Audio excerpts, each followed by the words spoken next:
Brian Alexander, and this is my latest Trump and Academia vlog report. If you're new to this series, these videos are where I summarize what the Trump administration has been doing to higher education and how colleges and universities have responded. Today I'm going to try something new. Usually I spend most of the videos describing what's happening, then summarize it all at the end. Today I'll reverse it. I'll start with the summary and then move on to the stories. Let me know what you think in comments. In the meantime, please like, subscribe, and share these so that we can get the word out and so that I can keep making these videos. Here are the latest developments since our last video as of today, July 31st, 2025. There'll be copious links in the show notes, including a link to the playlist for all episodes in this series. Let's start with the big picture. The Trump administration is continuing to go after higher education through multiple government offices and in many ways, from funding and staffing cuts to departments and interfering in several universities' autonomy. It has launched a series of investigations into multiple institutions, including several at the same time. It is also cutting deals whereby universities pay the federal government for resuming access to some of research funding. Academics are feeling the other impacts across the nation and elsewhere in the world. The damage to research continues to expand across the United States, as the Center for American Progress map of cuts shows. Academic community responses are growing, from issuing statements and holding demonstrations to filing lawsuits and hiring or terminating people. Now let's look at individual stories, starting with the federal government. The Department of Agriculture fired 70 contract researchers from its research unit, saying they were from, quote, countries of concern, unquote. According to Thomas Henderson, president of the American Federation of Government Employees Local 1657, quote, most of these dismissed were Chinese postdoc researchers on 2-year contracts with the agency who were already subject to vetting before being hired. Furthermore, because of a federal hiring freeze that has been extended through October 15th, the USDA will not be able to replace the fired staff and will need to halt ongoing scientific work that benefits farmers, unquote. Elsewhere in the government, the United States Department of Justice and the Department of Homeland Security asked the University of Chicago for data about admissions practices and international students. Meanwhile, the Department of Education's Office for Civil Rights launched yet another investigation of George Mason University, looking for evidence of discrimination under Title VI of the Civil Rights Act of 1964. George Mason's Faculty Senate voted a measure of support for their president, which then triggered another Trump administration investigation. That office also began 2 investigations into Duke University for potential discrimination in selecting law journal editors, as well as, quote, reviewing allegations that Duke's medical school and Duke Health racially discriminate in their hiring, admissions, financial aid, and recruitment practices, unquote. The OCR also launched investigations into the University of Louisville, the University of Nebraska-Omaha, the University of Miami, the University of Michigan, and Western Michigan University. According to the official statement, quote, the investigations will determine whether these universities are granting scholarships only for deferred action for childhood arrivals, DACA, or undocumented students in violation of Title VI, unquote. Elsewhere in the federal government, President Trump's proposed budget includes a huge cut to tribal college support administered by the Department of the Interior, Bureau of Indian Education.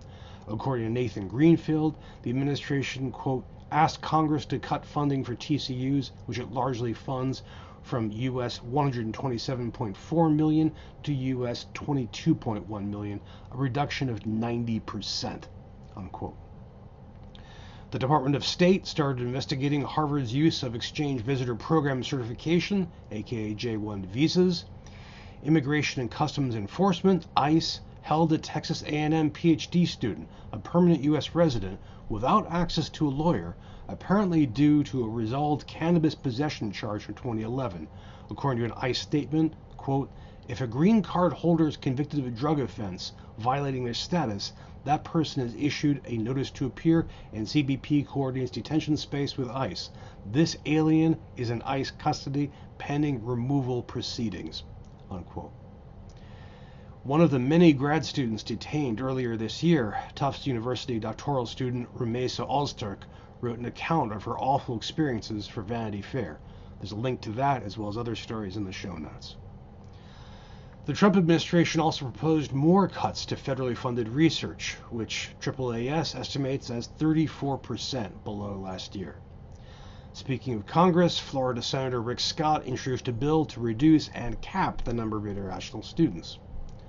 Also in the congressional world, the House Education and Workforce Committee grilled more university leaders over alleged anti-Semitism.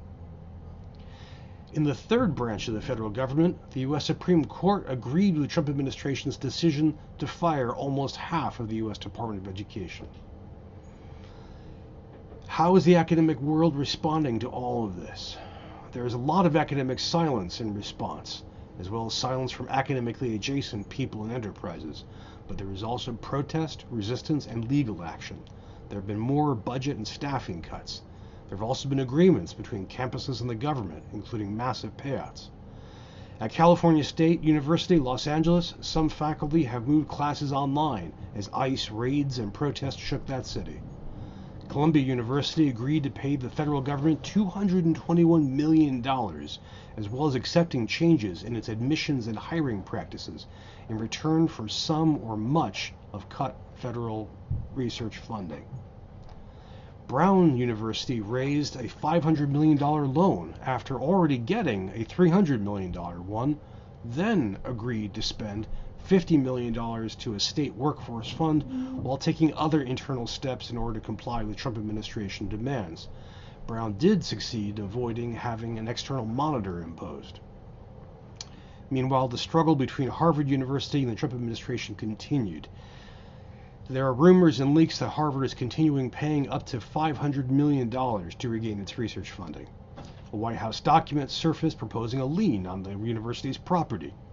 Meanwhile, several lawsuits proceeded. Additionally, last month, the University of Toronto agreed to help teach out Harvard international students who, while traveling abroad, might be blocked from returning to the United States.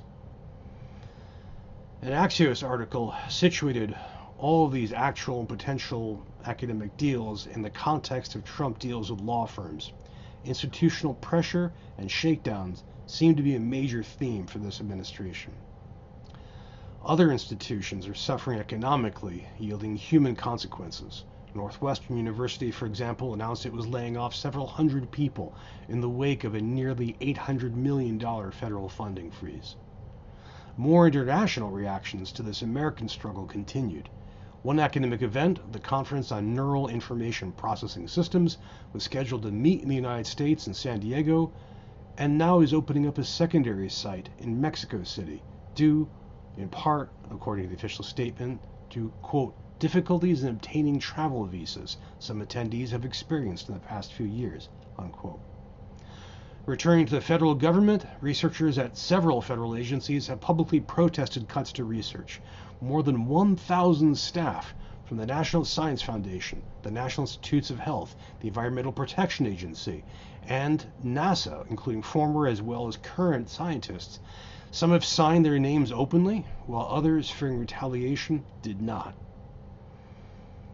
I hope this video summary has been of use to you. Please share your thoughts, additions, corrections, and other reactions in the comment box below. If you don't feel you can comment publicly, please reach out to me directly through the contact link at the end of today's show notes, as some have been doing. Given the pace of events, I'll try to post these videos more frequently. This is a rough, dark time for those of us in higher education. It seems likely to get worse. I hope we can help each other out and fight. Please take care, everyone.